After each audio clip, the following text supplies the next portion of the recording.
9 days before he died, Chuck Norris posted a video of himself throwing punches in the Hawaiian sun. He was 86 years old. The caption read, "I don't age, I level up." 9 days later, he was gone.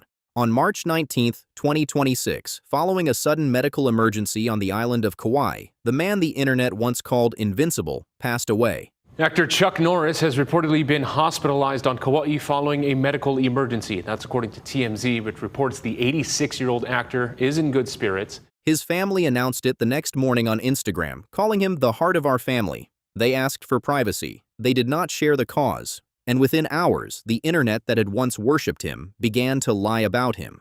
AI-generated funeral photos flooded Facebook. Fake medical histories went viral. His grieving family had to come back out just 12 days later to beg the world to stop sharing things that were not true. But here's the thing most people don't realize. The lies weren't the only fiction surrounding Chuck Norris. For decades, the memes were the fiction too. Every single joke was built on the same premise, that Chuck Norris was a cartoon character, an invincible punchline. He wasn't. The real Chuck Norris was infinitely more interesting than the meme.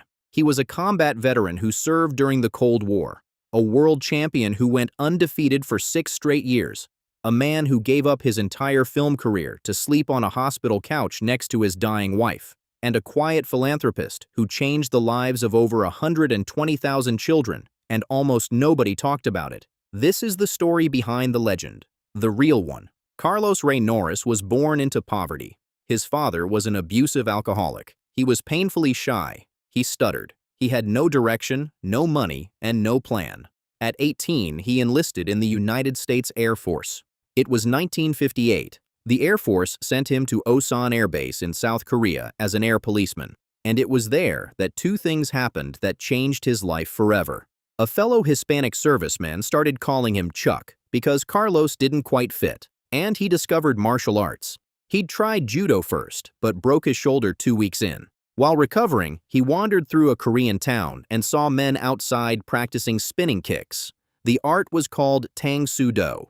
He walked over. He never walked away. When he returned to the States, he didn't become a cop like he'd planned. He opened a karate school instead, then another. Eventually, he had over 30 schools across the country, and his students included Steve McQueen, Priscilla Presley, and Bob Barker. He lost his first 3 tournaments. Most people would have quit. Chuck Norris didn't quit. He adapted. He blended Korean kicking techniques with Japanese and American striking. By 1968, he won the Professional Middleweight Karate Championship. He held that title for 6 consecutive years. He retired undefeated. His final record was 183 wins, 10 losses, and 2 draws. He was the first person ever inducted into the Black Belt Hall of Fame. In 1968, at a karate tournament at Madison Square Garden, a young martial artist walked up to Chuck Norris. His name was Bruce Lee. That night, the 2 men trained together in a hotel hallway until 7 in the morning. For the next 2 years, they worked out together in Norris's backyard in Los Angeles. Norris later admitted that the first time Lee sparred him at full speed, it destroyed his ego in seconds. But Lee spent 3 years helping him rebuild it. When Bruce Lee was making Way of the Dragon in 1972, he offered Norris the role of the final villain. Norris asked, "Who wins?" Lee didn't hesitate. "I do. I'm the star." Norris pointed out that he was the actual reigning world champion. Lee shot back, "I don't want to beat the world champion. I want to kill the world champion." They filmed the fight over 5 days inside the Roman Colosseum. No stunt doubles, no rapid editing, just 2 of the greatest martial artists alive, captured in wide shots. It's still considered one of the most iconic fight sequences ever put on film. When Bruce Lee died in 1973, Norris attended his funeral. He never stopped talking about his friend, and he never claimed he could have beaten him. It was Steve McQueen who pushed Norris into acting. In the 1980s, while Stallone and Schwarzenegger fought for the A-list crown, Norris captured what you might call the cultural bronze medal. He signed a deal with Cannon Films and became the face of Reagan-era action cinema. Missing in Action made $22 million. Code of Silence debuted at number 1.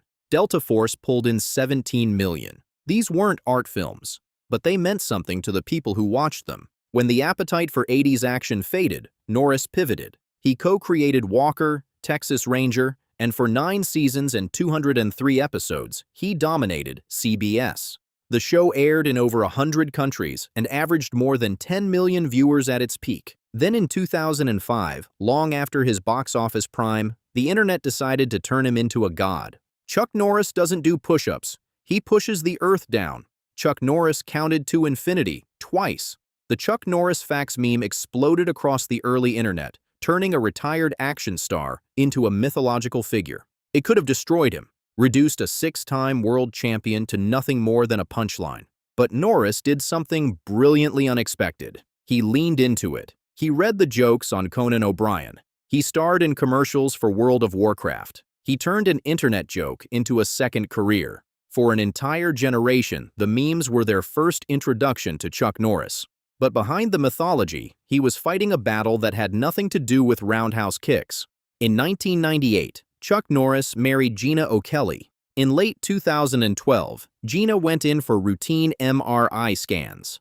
Before each scan, she was injected with a gadolinium-based contrast agent. She had 3 injections in a single week. Within days, everything changed. Mind fog, extreme joint pain, burning sensations under her skin that she described as feeling like battery acid. Her ribs fused. She was reduced to eating baby food just to survive. And here is where the real Chuck Norris showed up. Not the movie hero, not the meme, the husband. He walked away from Hollywood, completely. He canceled everything. For 5 straight months, he slept on a couch in a specialized clinic next to his wife's bed. He read 17 books on her condition. He administered her intravenous nutrition himself.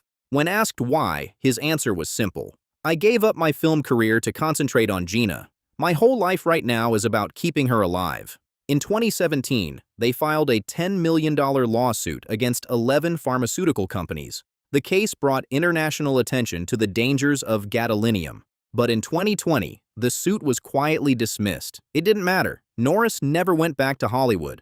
In 1990, with the encouragement of President George H.W. Bush, Chuck Norris founded a nonprofit called Kick Drugs Out of America, later renamed Kickstart Kids. The idea was simple but radical. Replace traditional PE classes in underprivileged Texas public schools with daily martial arts instruction taught by full-time black belt instructors. The curriculum was built around character development, honesty, loyalty, courage, discipline, respect. Since 1990, Kickstart Kids has reached over 120,000 children. Nearly 8,400 students were enrolled as of the 2025 school year across 58 Texas public schools. A county sheriff named Bill Wayborn put it bluntly. He said, Kickstart Kids had prevented more crime and freed up more prison space than any program he'd seen in 35 years of law enforcement. Beyond Kickstart Kids, Norris quietly supported the Make-A-Wish Foundation, funded pediatric HIV homes and schools for the blind in India, and did regular USO tours to visit deployed troops. None of this was ever the headline. The memes were the headline. There's one more part of this story that reveals who Chuck Norris really was. In 1962, while still in the Air Force and newly married, the 22-year-old Norris had a brief affair with a woman named Johanna. She became pregnant. She gave birth to a daughter named Gena in 1963, but she never told Norris. Dinah grew up believing her stepfather was her biological father. She found out the truth at 16, but was forbidden from making contact. Nearly 3 decades passed. Then, in 1991, the 26-year-old Gena finally wrote Norris a letter. She said, "I'm your daughter from a past experience."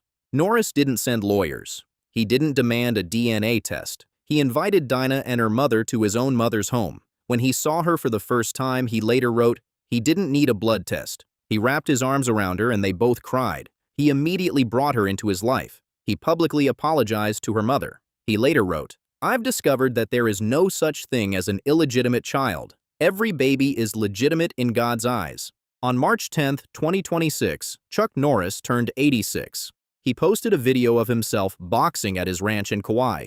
8 days later, he suffered a sudden medical emergency while training. He was rushed to Wilcox Medical Center. He died the next morning, surrounded by family, at peace. Former President George W. Bush said that when Chuck Norris entered a room, he didn't turn the lights on. He turned the dark off. Dolph Lundgren called him the champ. Jean-Claude Van Damme said he would never be forgotten. The internet remembers Chuck Norris as invincible. But the truth is better than the myth. He was a broke kid with an abusive father who found discipline in a foreign country's martial art, a champion who lost his first 3 fights before going undefeated for 6 years, a husband who threw away a legendary career to sit by his wife's hospital bed, a father who embraced a daughter he never knew existed without a second of hesitation, and a man who built a foundation that put over 120,000 kids on a better path, then barely mentioned it. Chuck Norris didn't push the earth down. He lifted people up, quietly, without the cameras, without the memes. And that's the legacy that actually matters. What part of Chuck Norris's real story surprised you the most? Drop it in the comments. If this video moved you, hit the like button and subscribe so you don't miss the next one. And click the next video on your screen now for another interesting story.